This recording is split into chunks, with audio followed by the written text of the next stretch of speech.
Hallelujah. Glory to God. Hallelujah.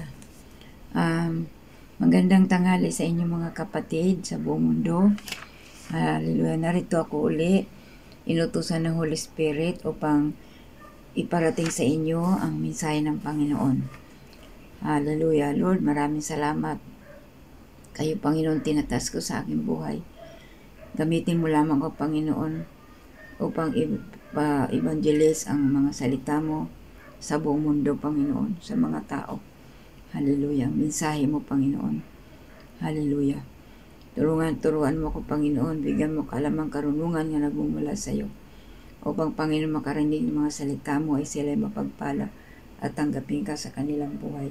At sila'y sumunod sa iyong kalooban at maging matatag sa lahat ng mga pagsubok sa buhay.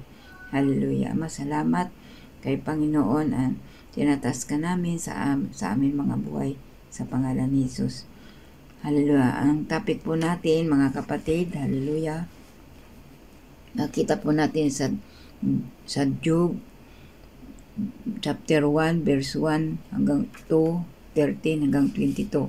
Sa Job po yun, Job. Hallelujah. Hallelujah. Introduction po natin. Sinubok ni Satanas si Job. Ang mga pagsubok ni Job ay matatagpuan sa libro ni Job. Kabanata 1-2, narito ang detalye. Hallelujah. Hallelujah. Letter E. Pagkawala ng kayamanan at anak ni Job. Number 1. Makikita ito sa Job chapter 1 verse 1 hanggang 2, 13 hanggang 22. Sa Job po yon. Sabi ng Biblia, nawala ang mga baka, asno at kamilyo ni Job dahil sa mga pagsalakay ng mga tulisan. Namatay rin ang kanyang mga anak na lalaki at babae sa isang bagyo. Makikita sa Job 1:18 hanggang 19. Hallelujah. Job chapter 1 verse 18 hanggang 19. Basahin po ninyo yun, mga kapatid. Makikita po ninyo pagsubok kay Job na siya ay nanatili kahit wala lahat ang kanyang mga ari-arian, nawala lahat ang kanyang kayamanan, nawala lahat ang kanyang mga anak, namatay lahat. Pero hindi siya tumiwalag sa ating Panginoon. Patuloy siya nagpuri sa ating Panginoon. Letter B. Nagkasakit si Job. Sinubok siya ni Satanas. Hallelujah. Hallelujah. Number 2. Makikita sa Job chapter 2 verse 1 verse hanggang 10. Sabi ng Biblia, nagkasakit si Job ng malubha. Hallelujah. Nagkasakit si Job ng malubha. Makikita po yun sa Genesis, sa Job. Hallelujah. Sa Job 30, sa Job chapter 2 verse 1 hanggang 10. Hallelujah. At tinagtad ng mga sugat ang kanyang katawan. Makikita din ito sa Job, yung nasabi ko kanina, Job 2, chapter 2, verse 7 hanggang 8. Sa gitna ng mga pagsubok na ito, ipinakita ni Job ang kanyang pagtitiwala at pananampalataya niya sa Diyos. Yan, nagkasakit siya, sinubok siya ng Satanas, bigyan ng sakit, pero ang Panginoon hindi siya nanghina, lalo siya kumapit sa ating Panginoon, lalo siya nanampalataya sa ating Panginoon kahit sinugat-sugat ni Satanas ang kanyang buong katawan. Hallelujah. Kasi ang mga angel ng Panginoon nagpunta sa langit kasama si Satanas. Ngayon, nag-uusap pala yan. Ang Panginoon saka si Satanas, nag-uusap pala sila. Makikita po natin dito sa ating pag-aralan. Naging matatag si Job sa mga pagsubok na naranasan niya. Hallelujah. Nanampalataya pa rin siya sa lahat na na nangyari sa kanyang buhay, na wala lahat ang mga kayamanan, na wala mga anak niya. Hallelujah. Na nagtitiwala din siya sa Panginoon at siya po ay nagpuri pa rin sa ating Panginoon. Hallelujah. Letter C. Sinubok uli ni Satanas si Job. Number 3. Makikita ito sa Job 2:1-10. Muling humarap kay Yahweh ang mga anghel kasama si Satanas. Yan, kasama si Satanas ha. Sa Bible yan. Hallelujah. Sa Job chapter 2 verse 1-10. Basahin ninyo mga kapatid. Hallelujah. Mga anghel kasama si Satanas. Tinanong ng Panginoon si Satanas. Sabi kay Satanas, saan ka nanggaling? Sumagot si Satanas, nagparuot pa rito sa buong daigdig. Yan. Nag-usap sila ang Panginoon sa Satanas. Tinanong ng Panginoon si Satanas kung anong ginagawa niya sa buong mundo. Sumagot naman si Satanas, gano'n daw ang ginawa niya. Nagparuot pa rito sa buong mundo. Sa atin, tinitingnan niya kung sino ang mahina sa pananampalataya, kung sino ang wala sa Panginoon. Pero si Satanas wala doon sa mga makasalanan. Nandoon siya sa nag-iikot siya, naglilibot siya sa mga Christian na lumapit sa Panginoon, na tumanggap sa Panginoon. Sinusubok niya ito at binabawi niya uli para mapunta sa kasalanan. Kaya naglilibot si Satanas sa buong mundo. Basahin po ninyo yun sa Job 2 chapter 2 verse 1-10. Andun po yun babasa po ninyo. Hallelujah. Pero ang pananampalataya ni Job, kahit ginanon siya ni Satanas, nakikita ng Panginoon kasi si Job matatag at tapat sa kanya. Hindi siya mawawala. Hindi mawawala sa kanya ang Panginoon dahil siya po ay tapat sa lahat ng bagay. Kaya hinayaan ng Panginoon na subukin siya ni Satanas. Pero tayo mga kapatid, ng mga Kristiyano, hindi tayo bibigyan ng pagsubok, hindi tayo pababayaan ng Panginoon na subukin tayo ni Satanas na mabibigat na mga problema dahil hindi natin kaya. Nakikita ng Panginoon yun ang puso at isipan natin. Pag hindi natin kaya, hindi tayo pahintulutan ng Panginoon na subukin tayo ni Satanas.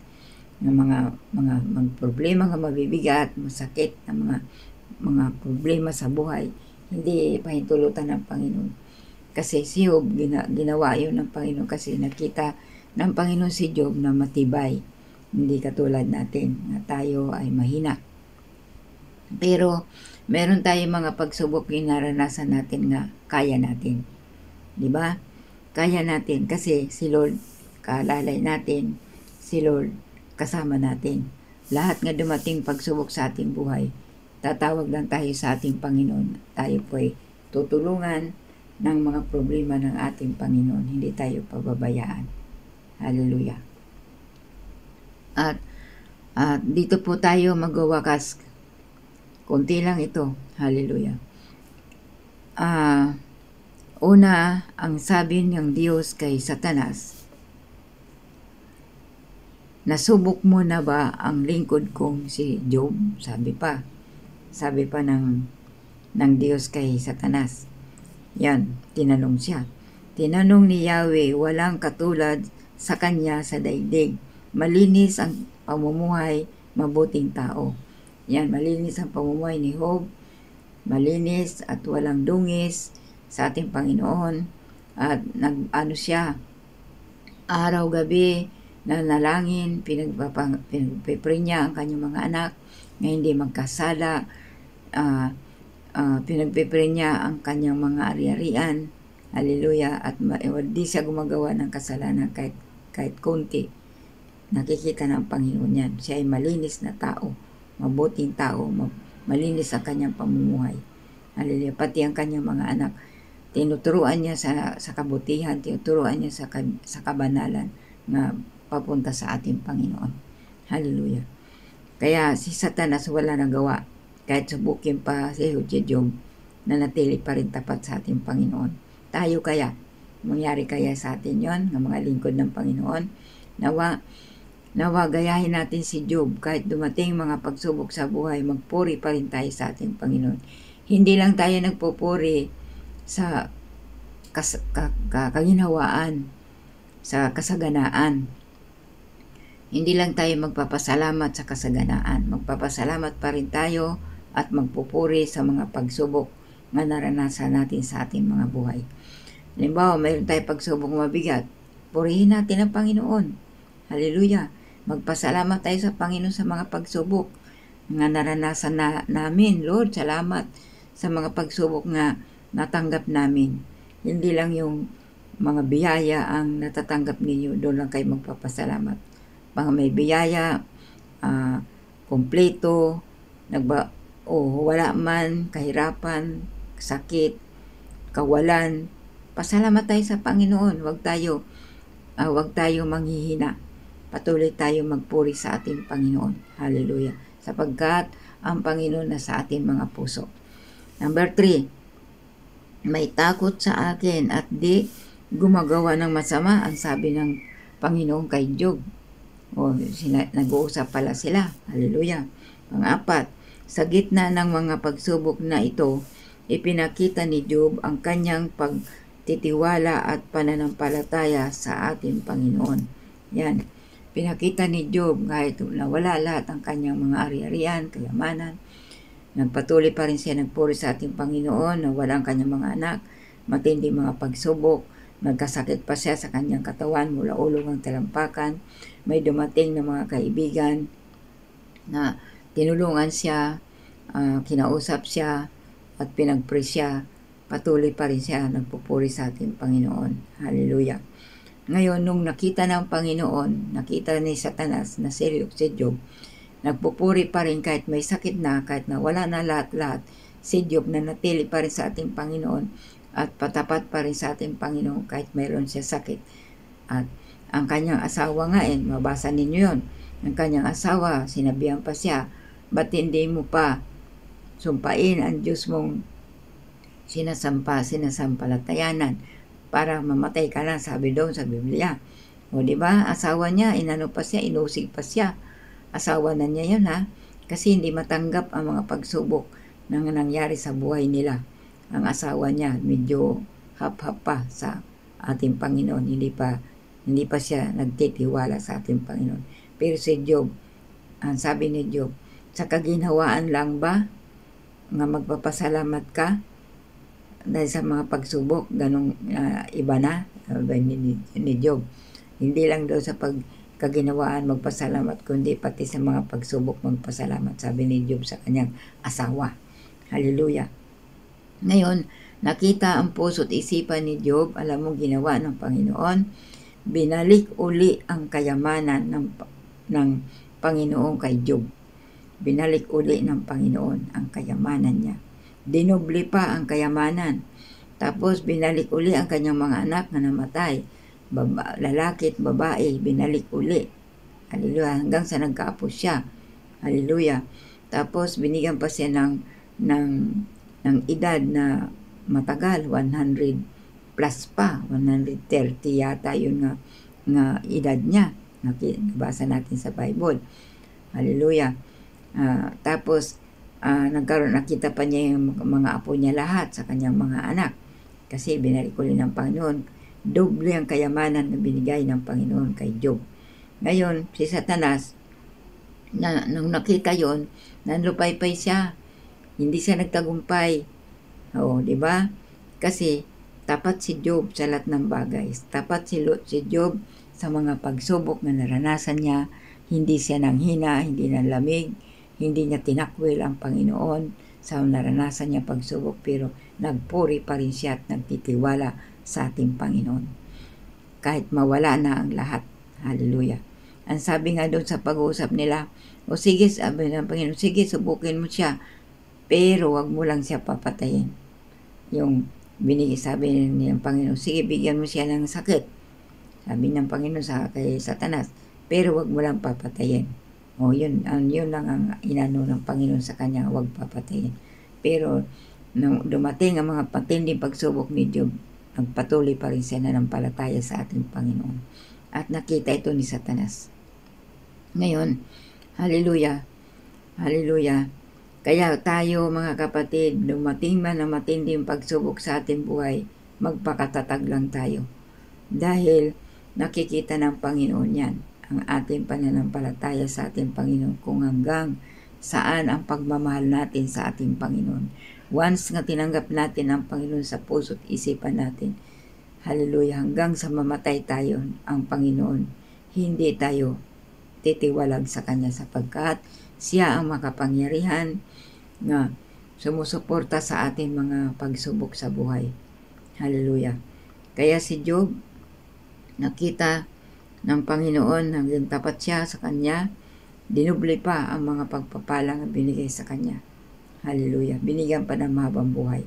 Hallelujah. Nawa, ganun din tayo mga kapatid, mga Christian na tumanggap sa Panginoon. Hallelujah. Ganun, tagayahin natin si Job, maging matatag sa lahat ng mga pagsubok sa buhay. Mawala man ang lahat, patuloy tayo maglingkod. Hallelujah. Nawa, sa buong mundo, ang mga tao din, Panginoon, hindi pa tumanggap sa ating Panginoon, maging matatag din kayo. Tanggapin na ninyong Panginoon sa inyong buhay para pag dumating ang mga pagsubok sa inyong buhay, hindi kayo manghina, maging malakas kayo, maging matatag kayo, at kayo kumapit kayo sa ating Panginoon at kayo magtatagumpay. Tanggapin na ninyo ang Panginoon sa inyong buhay. Hallelujah. Salamat. Hanggang dito na lang. Hallelujah. Salamat, Ama, sa mensahe mo nga ipinarating sa buong mundo. Hallelujah. Ginamit mo ako dito, Panginoon, sa YouTube upang, Panginoon, magsalita, ipangaral mga salita mo tungkol kay Job, Panginoon. Hallelujah. Nawa, Panginoon, ang mga taong hindi pa tumanggap sa iyo, nawa, tanggapin ka sa kanilang buhay, at nawa, magpatuloy sila maglingkod sa inyo para, Panginoon, mga pagsubok sa buhay ng maranasan nila, sila'y maging matatag, Panginoon.